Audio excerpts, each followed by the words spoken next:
Hai teman-teman, jangan lupa like dan subscribe ya. Bab 1. Pertemuan di Gerbong Maut.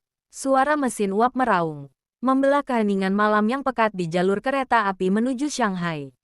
Di dalam gerbong kelas 1 yang mewah, Ning Zibai duduk menyendiri. Cahaya lampu minyak yang temaram memantul pada kacamata berbingkai emas yang ia kenakan.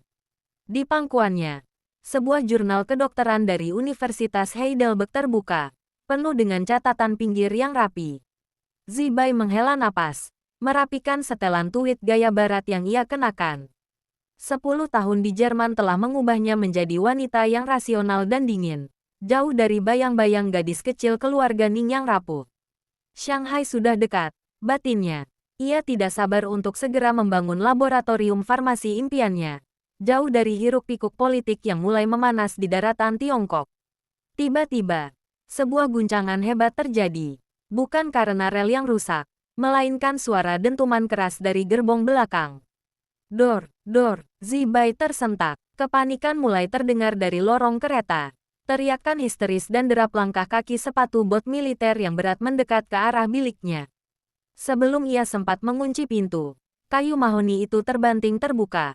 Seorang pria ambruk masuk ke dalam ruangannya. Zibai refleks berdiri. Tangannya mencengkeram tas medis kecil yang selalu ia bawa. Pria itu mengenakan seragam militer berwarna hijau tua yang kaku, dengan lencana bintang perak di kerahnya. Wajahnya tegas dengan garis rahang yang keras, namun saat ini tampak pucat pasi. Darah segar merembes cepat dari bahu kirinya, membasahi kain seragamnya hingga menghitam. "Jangan berteriak," desis pria itu. Suaranya rendah dan penuh otoritas, meski ia sedang berada di ambang kesadaran. Tangannya yang kasar mencengkeram pergelangan kaki Zibai, menahan agar wanita itu tidak lari.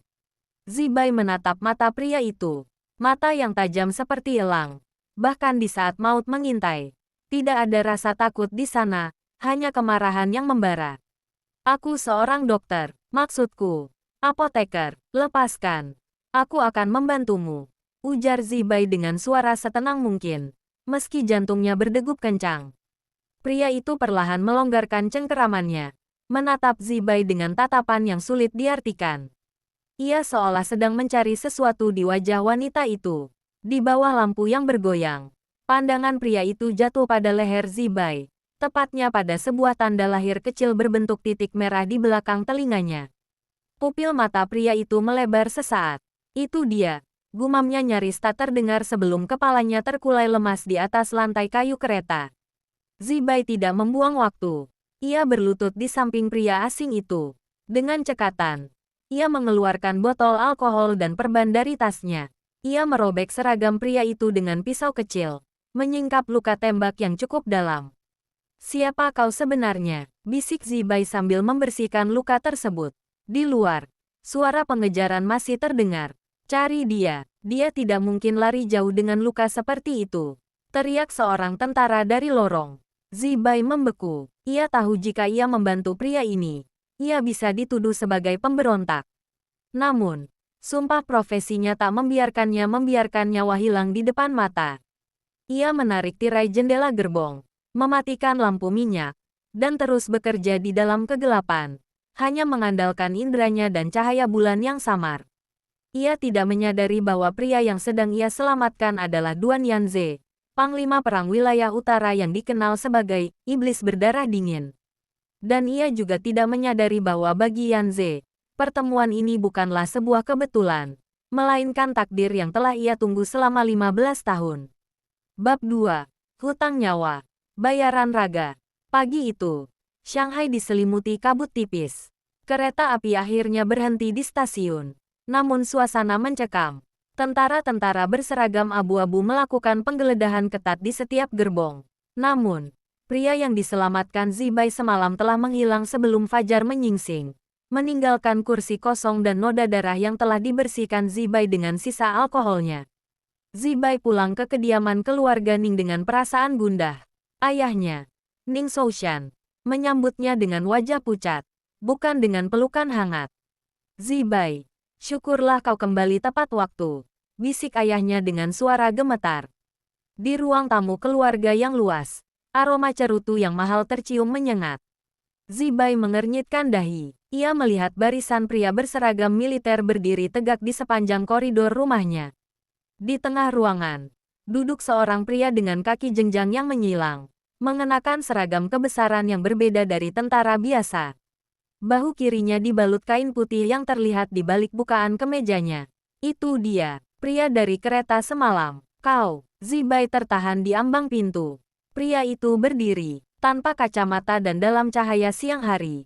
Sosoknya terlihat jauh lebih mengintimidasi. Badannya tegap, wajahnya tampan namun dingin seperti pahatan es. Nama saya Duan Yanze, ucapnya dengan nada tenang namun setiap katanya terasa seperti perintah. Dan aku datang untuk menagih hutang nyawa. Aku menyelamatkanmu sebagai seorang tenaga medis. Aku tidak butuh imbalan, jawab Zibai tegas, berusaha menyembunyikan getaran di tangannya. Duan Yanze berjalan mendekat. Langkah sepatunya yang berat berdentum di atas lantai kayu. Ia berhenti tepat di depan Zibai, membuat wanita itu harus mendongak.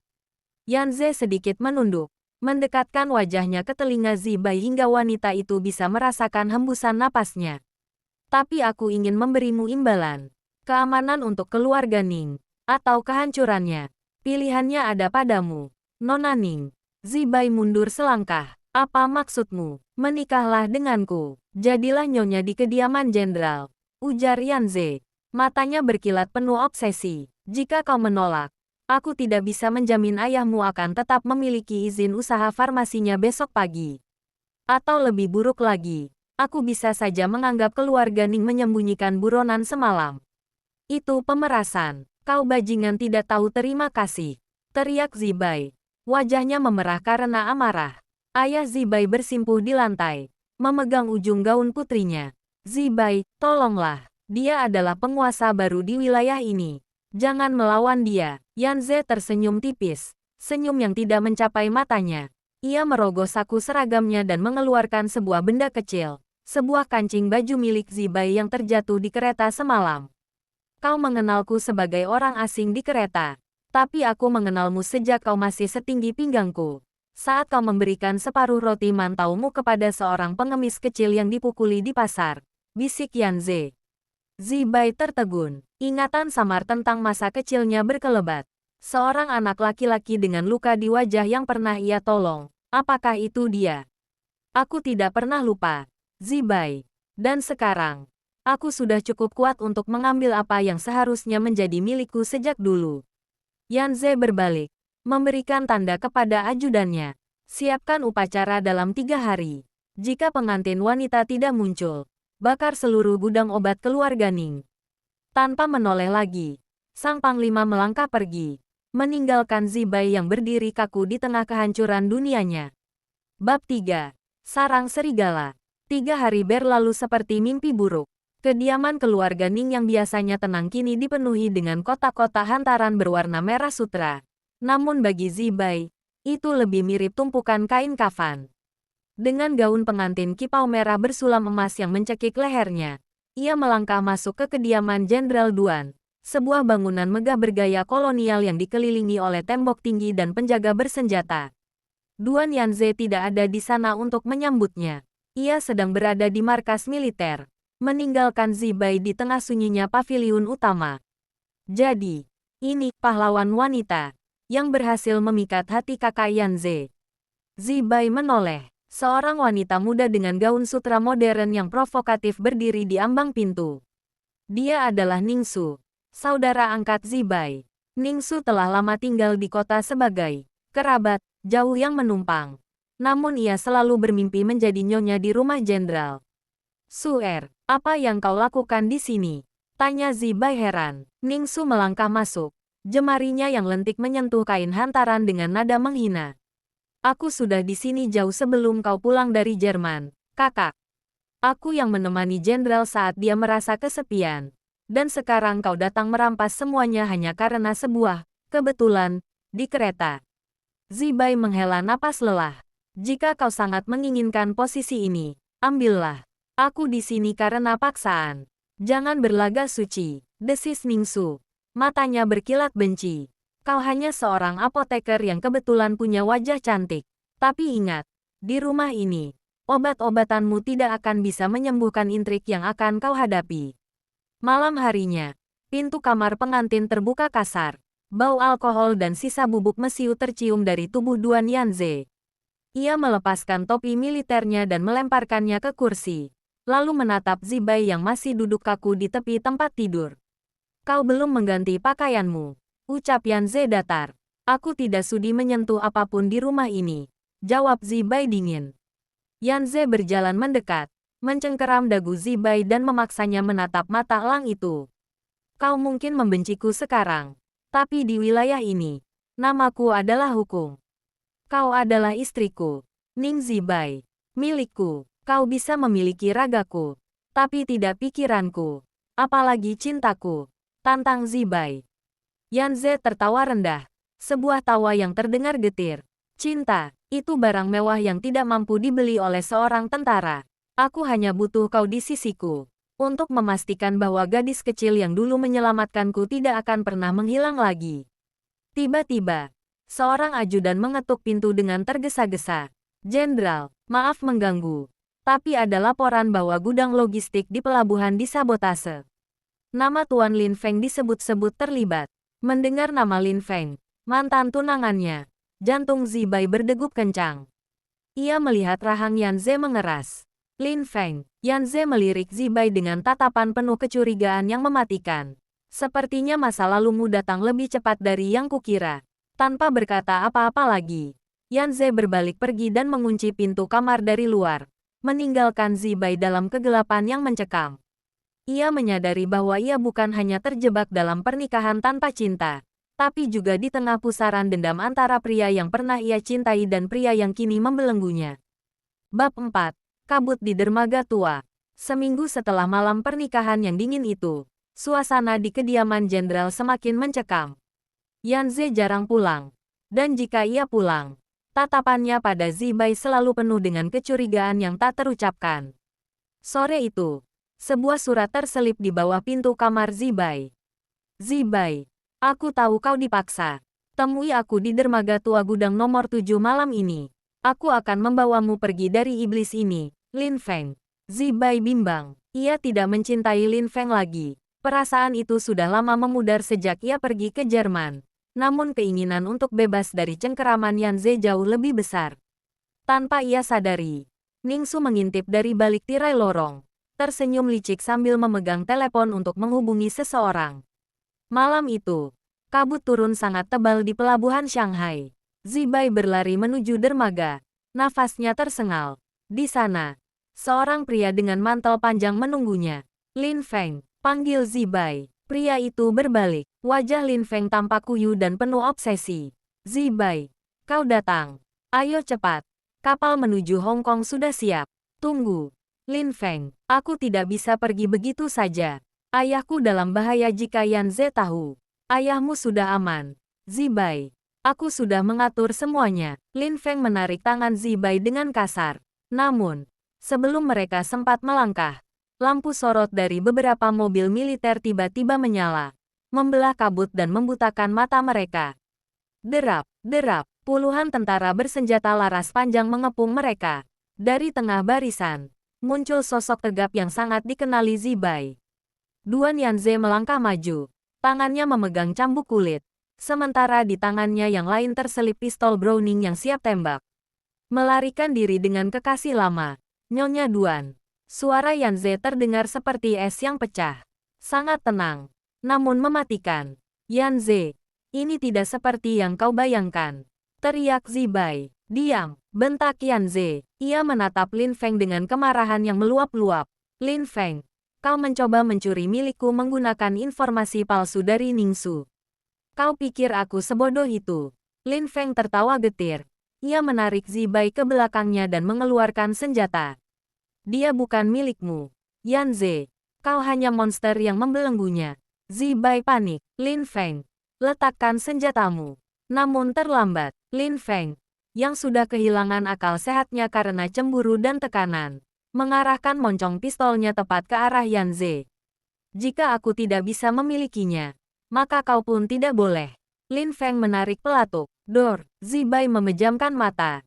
Namun ia tidak merasakan sakit. Saat ia membuka mata, ia melihat tubuh tegap Yan Ze berdiri di depannya sebagai perisai manusia. Peluru itu menghantam dada bagian atas Yan Ze.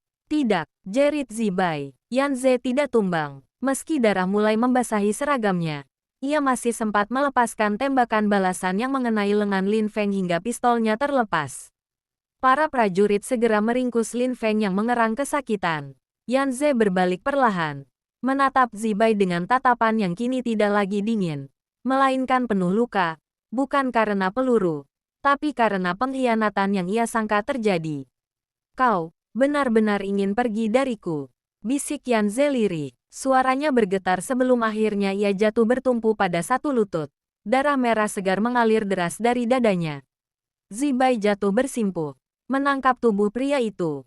Tidak, Yan Ze, bodoh. Kenapa kau melompat di depanku? Aku dokter. Aku tahu ini luka yang parah. Jangan bicara lagi. Di bawah remang lampu dermaga dan deru ombak, Zibai menyadari sesuatu yang menyakitkan.